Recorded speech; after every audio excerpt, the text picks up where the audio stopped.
You said some things that you felt were going to happen, and I'm sad to say that everything you predicted has in fact become true. And it was some bold assertions about where we were headed as a country in this administration. 5 years ago, I stated that Obama would take the country apart, piece by piece, that he would cause a civil war in this country. In hindsight, we can see how many things have come to pass. He has been warned numerous times by Prime Minister Netanyahu that our most dangerous enemy now is Iran, who will most definitely have the nuclear bomb.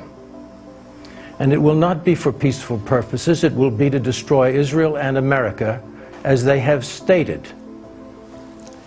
And we certainly can believe these threats. The truth is, as the Supreme Court upheld, that religious freedoms are being infringed upon. Obama wrote a book about his father, who he seems to idealize. It's a fact that his father was a Marxist who hated America because he saw America as aggressors. Meanwhile, it was America who has helped all the other nations whenever they were in need. Obama never has acknowledged that, and in fact went across the world apologizing for us, and is piece by piece whittling down our military strength, the strength all the world has relied on. And in doing so, he has paved the way for the most violent radical elements across the world to thrive. My dear friends all over the world, please pay attention to what is taking place in our great America.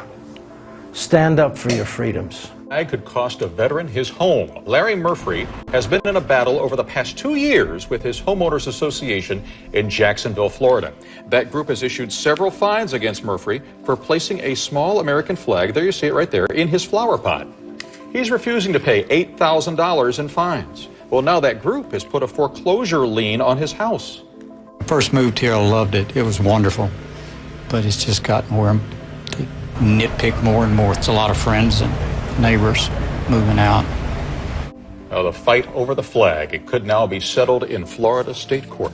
Federal agents swarmed Livingston, Illinois. From Bommarito Automotive Skyfox, you can see Homeland Security, the U.S. Customs and Border Patrol, and other police agencies. Residents there have a mystery. Why were federal, state, and county agencies in their town? An impressive show of force that has everyone talking. A Black Hawk helicopter circles the skies over Livingston, Illinois. On the ground, an Arch helicopter, a unified command post from Homeland Security, and SWAT team vehicles from Madison County, all parked in the field of a Livingston, Illinois grade school. At first, I thought it was really neat, and then whenever all the armored trucks started showing up and everything, it made me kind of nervous, and I thought, what's going on? The peacefulness of the town of 850 was broken by all the excitement. I think it was pretty cool, actually. The law officers would not comment about their operation, even to the school superintendent, and they were using the school district land. I did not get any information on that at all. You wish they would have told you ahead of time? Yeah, it would have been nice if we would have at least received the phone call. Our friend Joe went over there and they told him that they were waiting for something big to happen. They were on standby. All that we received from them was that they were using this as a staging area. The site became an instant attraction for citizens who say the officers were hospitable, inviting the kids to check out the choppers up close.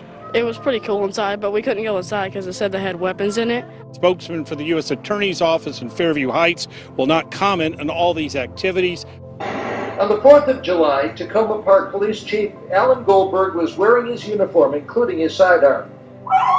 He spent the morning working at the holiday parade and stayed in uniform because he'd be back on duty in the evening for the fireworks display. In between, he took his daughter to IKEA in College Park to buy some furniture for her new apartment. The sign on the front door says weapon-free environment.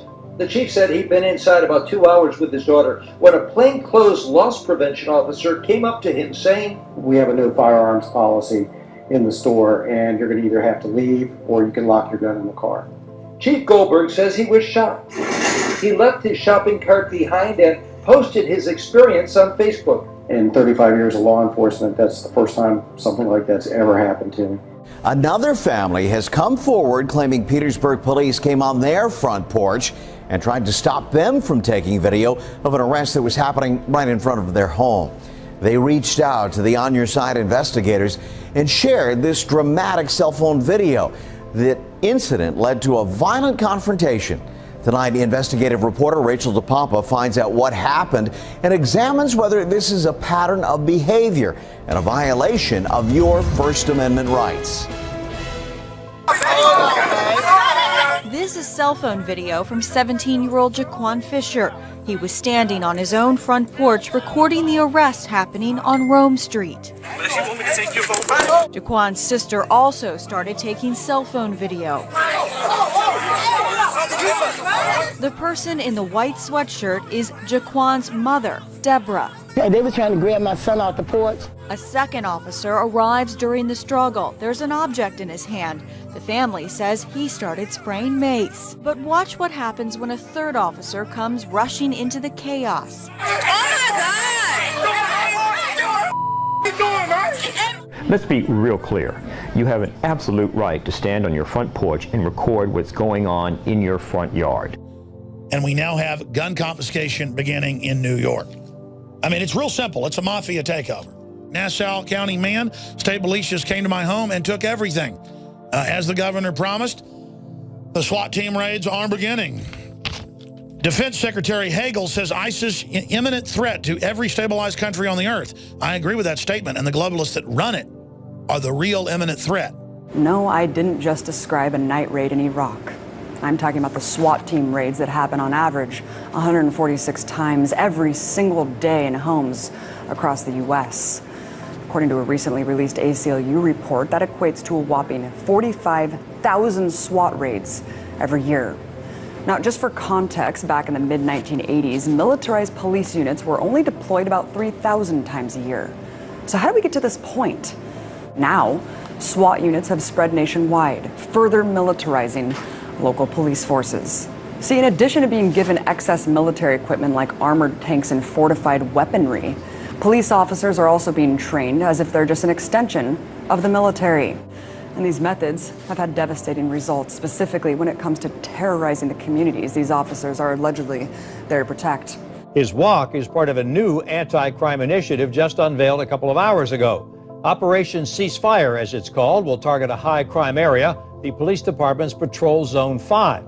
It covers northwest Jacksonville and parts of the north side and west side. It's been murder after murder, and Jacksonville Sheriff John Rutherford says it needs to stop. There has to be a ceasefire in this neighborhood. Bring on Operation Ceasefire, a JSO and citywide effort to prevent crimes before they occur and get illegal guns off the street before the murders. In the few weeks since the operation started, officers have knocked on 4,000 out of the 18,000 doors they plan to knock on in the Northwest community, asking for answers to unsolved crimes. They've seized 10 illegal firearms. Durham, where police officers are accused of lying in order to get inside homes. A Durham officer admits they'd knock on doors claiming there was a 911 call from the house in order to serve arrest warrants.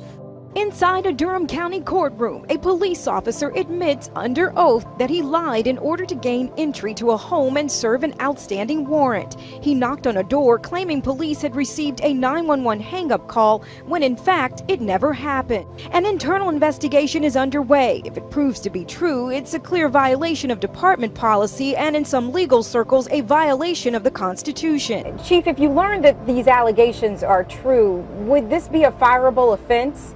If it is sustained, then we're going to have to look at our discipline and to find out at what point of culpability the individual has, and then work at it from there. Well, did you know that letting your grass grow above a foot high is a crime in Abilene?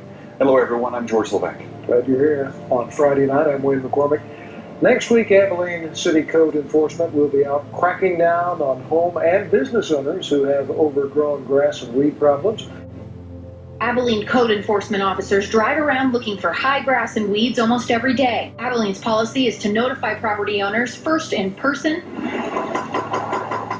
But if no one is home, then it's back to the office. Code officers will then mail them a notice. 10 days later, the officer will revisit the property. If the grass has still not been cut, the officer will send a contractor to take care of it. We are following developing news in Westwood, where a pro-Israel demonstration turned violent.